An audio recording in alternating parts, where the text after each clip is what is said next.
रामगढ़ बहुत ही सुंदर और प्राचीन गांव था। वहां सभी लोग मेहनत मजदूरी करके अपना गुजारा चलाते थे। गांव के चारों तरफ हरियाली थी और गांव के बीच में बरसों पुराना एक प्राचीन मंदिर था। लेकिन उस मंदिर में कभी पूजा पाठ नहीं होता था। गांव के लोग उस मंदिर के आसपास जाने से भी डरते थे। एक दिन उस गांव में एक पंडित आया। वह बहुत ही लालची था। उसने गांव वालों से रहने के लिए जगह मांगी, तो गांव वालों ने उसकी बहुत मदद कर दी। गांव वालों ने पंडित को रहने के लिए जगह भी दे दी। उसने सोचा, अरे वाह! ये गांव वाले तो बहुत भोले हैं और मुझे ऐसे ही लोगों का साथ चाहिए, अपना भला करने के लिए। इन लोगों से तो मैं बहुत धन ऐंठ सकता। वह भगवान, तुमने तो मेरी दुनिया ही बदल दी। हाँ, हाँ, हाँ, हाँ। अगले दिन पंडित ने गांव वालों से बातचीत करने के लिए एक सभा बुलाई। सारे गांव वाले एक जगह इकट्ठा हो गए। अरे भाइयों, मैं सबसे एक बात कहना चाहता हूँ। आप सबने मुझे रहने के लिए जगह दी, खाने का भी इंतजाम किया। लेकिन भाइयों, अगर मैं ऐसे ही बैठे-बैठे खाता रहूंगा, तो मेरे भगवान मुझे कभी माफ नहीं करेंगे। इसीलिए भाइयों, मैं आप सबसे ये कहना चाहता हूँ कि आपके गांव में जो मंदिर है, मैं वहां पूजा पाठ करके अपना गुजारा चलाना चाहता हूँ। कृपया आप सब लोग मुझे इसकी इजाजत दें। जैसे ही गांव वालों ने पंडित की यह बात सुनी, उनके पैरों तले जमीन खिसक गई। तभी गांव का मुखिया बोला, अरे पंडित जी, आप नहीं जानते कि उस मंदिर के आसपास भी कोई नहीं जा सकता है। कहते कि वहां मंदिर के अंदर एक कुआं है जिसमें गिरकर कोई मर गया था और उसकी आत्मा आज भी वही मंदिर में भटक रही है। और जो भी उस मंदिर के पास जाता है उसे वह आत्मा नहीं छोड़ती है। जो भी वहां गया आज तक वापस नहीं आया। अरे मुखिया जी, आप भी क्या भूत बुत को मानते हैं? आप चिंता ना करें। मैं वहां ऐसी पूजा पाठ करूंगा कि जो भी भूत वहां होगा, वो भाग जाएगा। मैं अपने हाथ से उस मंदिर की इतनी अच्छी जगह को कैसे जाने दूं? मेरे हाथ क्या अगले मौका दिन लगा है। पंडित सबके लाख मना करने के बावजूद भी मंदिर की ओर निकल गया। जैसे ही वह मंदिर के सामने पहुंचा, अरे अरे, ये क्या? ये क्या हो रहा है?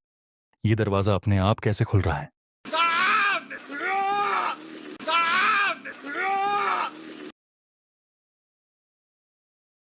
जब गांव के लोगों को पता चला कि पंडित जी भी मंदिर के भूत का शिकार बन गए, तब वो सब मिलकर मुखिया मुखिया जी के जी, पास गए। ये हमारे गांव में जो भी कुछ हो रहा है, हमें इसका कुछ तो हल खोजना ही पड़ेगा। एक-एक करके ये मंदिर का भूत हमारे गांव वालों को निगल रहा है। कुछ तो तब कीजिए मुखिया मुखिया और जी। गांव के लोग गांव के सबसे बुजुर्ग बाबा के पास गए और उनसे उपाय पूछा, क्योंकि एक वही जानते थे। मंदिर का राज उन्होंने ही सबको मंदिर के पास जाने से मना किया था, लेकिन वो कभी भी किसी को वो राज नहीं बताते थे। बाबा, ये हमारे गांव में क्या हो रहा है? बाबा, अब तो आपको बताना ही पड़ेगा उस मंदिर वाले भूत का राज। मदद करो बाबा।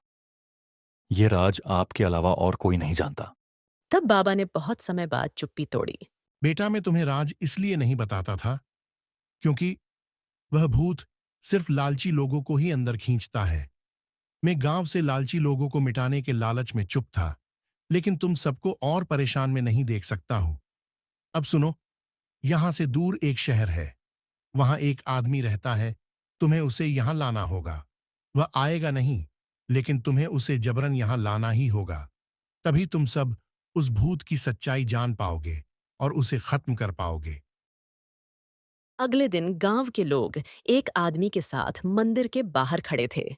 लेकिन आश्चर्य की बात यह थी कि इस बार दरवाजा तो खुला, पर किसी को अंदर खींचा नहीं। सभी बहुत डरे हुए थे, लेकिन गांव की भलाई के लिए भगवान का नाम लेकर अंदर गए।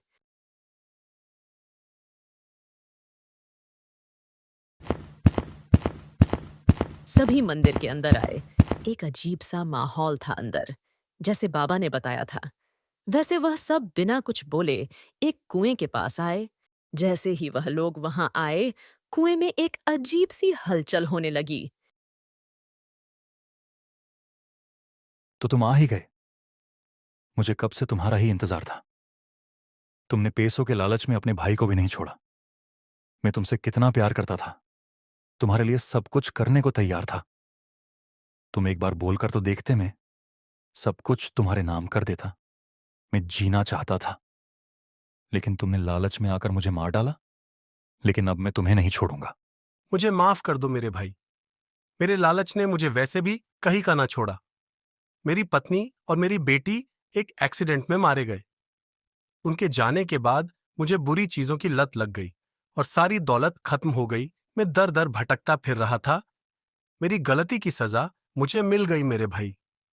जैसी करनी वैसी भरनी की सीख मुझे मिल गई है भाई। देखिए भाई, इसके किए की सजा इसे मिल गई है और गांव के लोग भी बहुत डरे हुए हैं। कई लोग इस मंदिर में गायब हुए हैं। उनके परिवार वाले भी बहुत परेशान हैं। इसके किए की सजा पूरा गांव भुगत रहा है। आप इसे माफ कर दीजिए और हम सब पर भी दया कीजिए।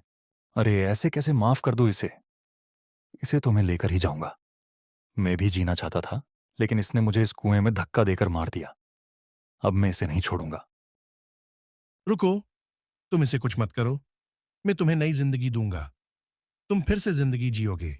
ये एक साधु का आशीर्वाद है। अचानक वहां एक कलश प्रकट होता है और